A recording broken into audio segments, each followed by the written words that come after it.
Can Europe establish its own army parallel to NATO? The idea alone is seismic. A unified military force, distinctly European, standing tall beside the world's most powerful alliance. A vision that has tantalized EU leaders for decades, promising to catapult the European Union from economic titan to geopolitical juggernaut.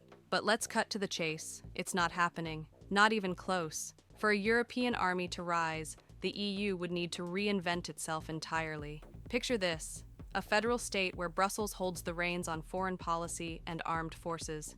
But here's the kicker. Many member states aren't just hesitant, they're outright opposed. Handing over control of their militaries? Surrendering centuries of national sovereignty? That's a hard no for countries like France, Germany, and Poland. But wait, don't write it off yet. The EU might not be ready to replace national armies, but what about a complementary force? Think of it. A European army that doesn't erase borders but bolsters them. A rapid response unit, perhaps, or a shared capability that amplifies collective strength without stepping on NATO's toes. But how will it work? Let's get into it.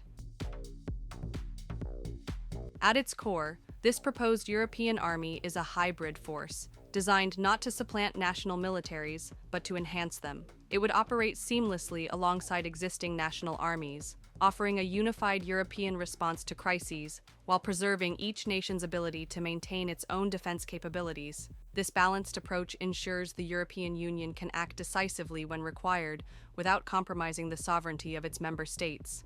The backbone of Europe's defense would continue to rest on its major national militaries: France, Poland, Germany, and, should it opt in, the United Kingdom. These forces are already established, bringing formidable combat power and expertise to the table, honed through years of operational experience. Complementing these national armies, the EU could establish a standing common force, a collective asset wholly owned and operated by the European Union itself. Envisioned at approximately 100,000 soldiers, this force could effectively replace the 100,000 US troops currently stationed across Europe. Such a transition would represent a pivotal move toward European strategic autonomy, reducing dependence on external powers for continental security. This idea of the EU army is far from uncharted territory. Back in 1998, then UK Prime Minister Tony Blair and French President Jacques Chirac launched an ambitious initiative to create a 60,000-strong rapid reaction force intended to tackle European crises independently. Rooted in the Saint-Malo Declaration,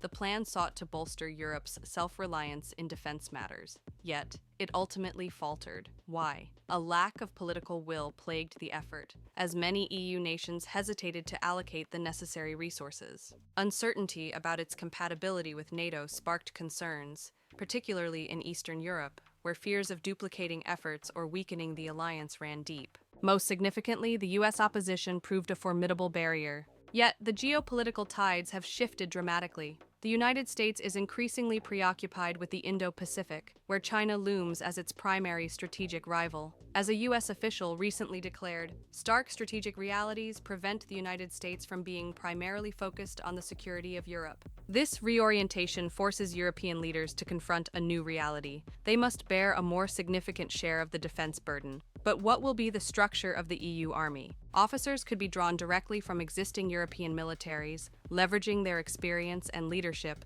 to forge a robust command structure without starting from scratch. Recruits, meanwhile, could hail from across Europe. The EU could also recruit soldiers from candidate countries, such as those in the Western Balkans, offering citizenship as an incentive. This innovative strategy not only strengthens troop numbers, but also deepens integration with nations aspiring to join the EU, binding them closer to Europe's defense vision. The greater challenge lies in forging a robust European command structure. This system must oversee both the EU army and national militaries, coordinating efforts across diverse landscapes and missions. Currently, the EU possesses only an embryonic command framework, designed primarily for managing peacekeeping tasks.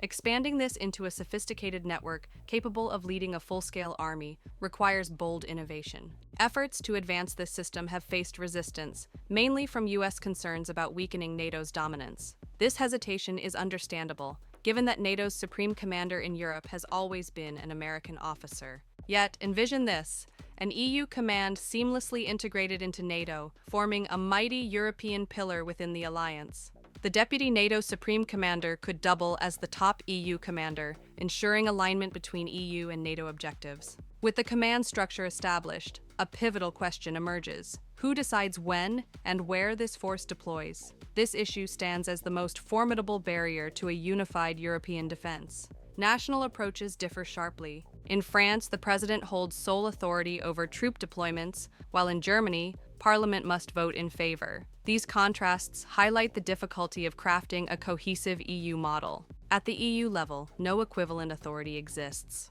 Neither the Commission President nor the European Parliament holds the mandate to direct military actions. Granting such power would demand a treaty reform, a process as complex as amending a national constitution, potentially spanning years. A pragmatic solution takes shape, vesting deployment authority in the European Council, where heads of state convene. Leveraging the European Council's established role, the EU could swiftly pave the way for a functional defense force. If the mandate of a prospective EU army were confined exclusively to safeguarding the borders of the European Union, its establishment could seamlessly draw upon the legal scaffolding that gave rise to the European Border and Coast Guard Agency, widely recognized as Frontex. This existing framework provides a practical blueprint, circumventing the labyrinthine process of treaty amendments. Furthermore, Article 42.7 of the EU Treaty stands as a cornerstone of collective security. It mandates that member states employ all the means in their power to support a fellow member under the threat of armed aggression.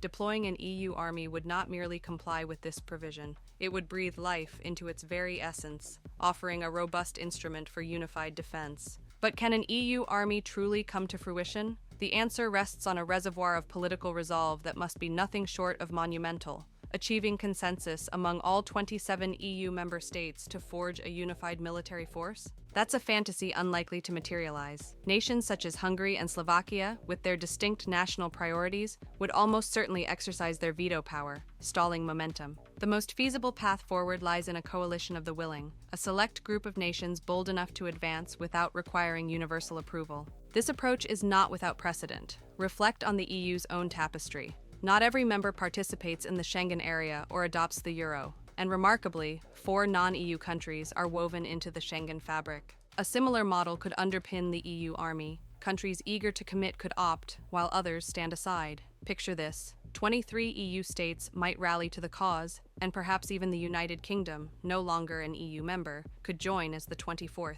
Each participant would then tailor its contribution to suit its strengths and strategic goals. At its core, participation would demand 2 key commitments: funding and human resources. Member states could allow the EU to recruit from their populations, building a force reflective of Europe's diversity. Financially, consider a scenario where NATO's emerging defense spending target climbs to 3.5% of GDP. In this framework, at least 1% could be channeled to the EU army, with the remaining 2.5% sustaining national militaries. This structure holds particular significance for powerhouse nations like the United Kingdom, France, Germany, and Poland. These countries, each wielding substantial military might, would likely seek to balance their robust national forces with a meaningful contribution to a collective EU defense apparatus. Smaller European nations could, on an optional basis, integrate portions of their national military forces into a prospective EU army. For those countries fully dedicated to a unified European defense framework, there exists the potential to commit their entire national military to this EU force. In such cases, their national militaries would evolve into a structure resembling a national guard or reserve, tasked with addressing crises and maintaining domestic stability rather than engaging in large-scale military conflicts. At first glance, few nations might appear eager to pursue this level of integration. Yet, the stark truth is that many of these smaller national militaries contribute minimally to Europe's collective combat strength. Far from enhancing security, they often create coordination headaches, resulting in a fragmented defense landscape that weakens overall resilience. Furthermore, what frustrates discussions about strengthening Europe's defense is the relentless focus on simply spending more money. While increased funding is undeniably vital, it sidesteps the core issue. The challenges are not merely financial, they are structural. Europe contends with a fractured defense ecosystem, a patchwork of 27 separate militaries,